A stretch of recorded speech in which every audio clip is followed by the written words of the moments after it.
Bismillahirrahmanirrahim. Assalamualaikum warahmatullahi wabarakatuh. Dan salam sejahtera kepada tuan-puan yang sedang bersiaran di laman Sumber Inspirasi. Selamat pagi. Semoga hari ini insya-Allah menjadi hari yang berkat, hari yang penuh kebahagiaan, hari yang penuh sukses buat anda semua insya-Allah. Jadi tuan-tuan dan puan-puan sekalian, pada pagi yang mulia ini insya-Allah saya ingin kita sama-sama berkongsi, belajar, bercakap tentang kebaikan insya-Allah, untuk mengingatkan diri saya terutamanya insya-Allah berkenaan tentang hari ini kita nak bercakap tentang power of visualization. Jadi tuan-tuan dan puan sekalian, bila kita bercakap tentang visualization ini penting kerana tuan-tuan dan puan sekalian, minda kita ni dia sangat perlukan visualize, sangat perlukan imajinasi yang positif kalau kita nak capai sesuatu yang positif.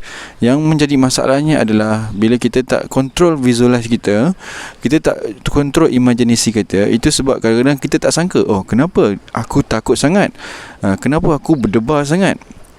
Sedangkan yang sedang berputar di dalam diri kita itu adalah dalam bentuk imajinasi, yang mana kita tak kontrol dia, yang mana dia terus imagine benda-benda yang bukan-bukan, yang mana dia terus imagine benda yang negatif, yang menyebabkan kita akhirnya output kita, tindakan kita, perilaku kita negatif. Jadi pentingnya untuk kita mengontrol visualize ini. Jadi tuan-tuan sekalian, antara salah satu itulah pentingnya visualize.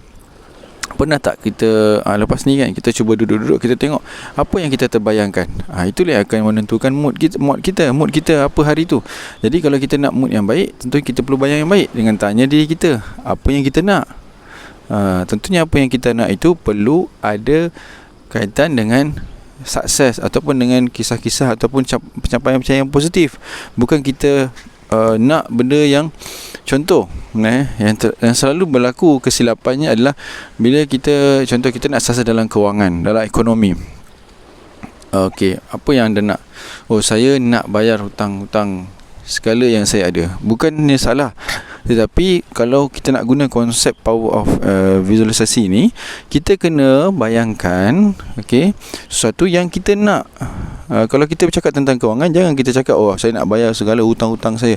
Tak, cakap berapa angka yang kita nak, berapa amount yang kita nak dalam akaun bank kita. Dan dalam masa yang sama, kalau kita nak berniat yang lebih positif, yang lebih besar jiwa kita adalah dengan kita meletakkan 10% berapa yang kita nak infakkan. Kita dah tahu dah kat mana kita nak infakkan. So, kita nak dapat dalam akaun bank kita RM100,000 contoh bulan ni. Jadi kita set juga 10% daripada RM100,000 itu kita nak infakkan. Kita visualizekan benda tu supaya tuan-tuan dan sekalian, dalam diri kita ni ada yang terlalu baik sangat.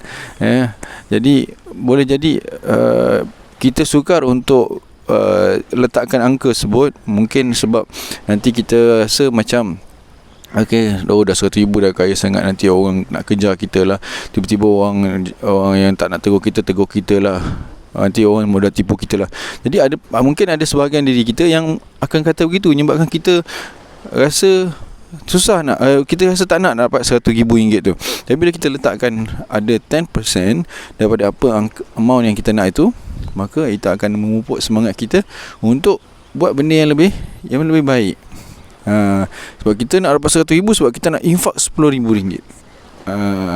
Jadi insya-Allah bila kita dah asingkan mana sebahagian diri kita yang kita nak infakkan, maka insya-Allah kita akan lebih positif untuk bertindak. Jadi tuan-tuan dan sekalian, jangan tanya pada diri kita apa yang kita nak. Kita cuba bayangkan apa bentuk dia. Duit tu macam mana rupa dia. Rumah tu macam mana. Ini bukannya kita nak kejar sesuatu yang bersifat material semata-mata, tapi kita nak bayangkan sesuatu yang positif, yang mana boleh jadi rumah itu bukan semata-mata rumah kita, tapi kita sediakan ada tempat untuk kita mengajar anak yatim, kita ada tempat untuk kita mengajar orang mengaji dan sebagainya. Jadi berapa duit yang kita ada dalam rumah, itu semua perlu jelas. Bentuk dia macam mana, warna dia kalau boleh warnakan lagi, kalau boleh betul sejelas-jelas macam kita nampak di dunia nyata ini. Macam kita tengok di belakang ni ada laut kan. Macam tu juga bayangan kita perlu jelas seperti mana realiti ini. Bila kita ada power of bila kita gunakan visualization, baru kita dapat power of visualization. Jadi bila kita dapat power of visualization ni, insyaAllah direction kita, energi kita itu akan terarah ke situ. Kalau kita tak kontrol visualisasi ni, maka tuan-tuan dan puan sekalian, dia akan bergerak juga, dia akan keluarkan imaginasi yang tanpa kita kontrol, yang tanpa kita kawal, yang menyebabkan kita kalau visualisasi itu negatif, maka kita akan bertindak negatif. Ada orang kata law of attraction dan sebagainya. Tapi bagi saya, imajinasi ini bukan khayalan, bukan angan-angan, bukannya kita nak mengejar ketakmakan, tetapi dalam bentuk kita meluruskan cara fikir kita, meluruskan imajinasi kita ke arah yang positif, ke arah yang lebih baik, yang ke arah bukan nak jadi seorang yang terlalu kaya atau sebagainya, nak jadi seorang yang lebih baik, punya ekonomi yang bagus. Bila kita punya ekonomi yang bagus, kita dapat angkat masyarakat, kita dapat angkat negara, kita dapat angkat dan bantu ramai orang, insya-Allah. Jadi sekadar itu saja perkongsian daripada saya. Pentingnya kita visualisasi, dan kedua pentingnya bagaimana cara untuk kita visualisasi tadi, dan kita menanyakan diri kita apa yang kita nak sebenarnya, dan kita arahkan diri kita, gali diri kita bagaimana jelas yang perlu kita perlu bayangkan, macam mana rupa dia, bentuk dia, warna dia, besar ke kecil ke dan sebagainya, berapa amount dia dan sebagainya. Jadi tuan-tuan sekalian, kenapa kita visualisasi tadi, kita beritahu bahawa kita nak sentiasa jadi ke arah yang lebih, meluruskan fikiran kita ke arah yang positif, insya-Allah. Jadi sekian saja daripada saya. Terima kasih kerana sudi bersiaran di Lamban Sumber Inspirasi. Jangan lupa tekan subscribe di bawah untuk sentiasa update video-video yang menarik daripada kami, dan jika ada sebarang komentar, penambahan dan sebagainya, boleh nyatakan di ruangan komen. Salah siap, mohon maaf daripada kami.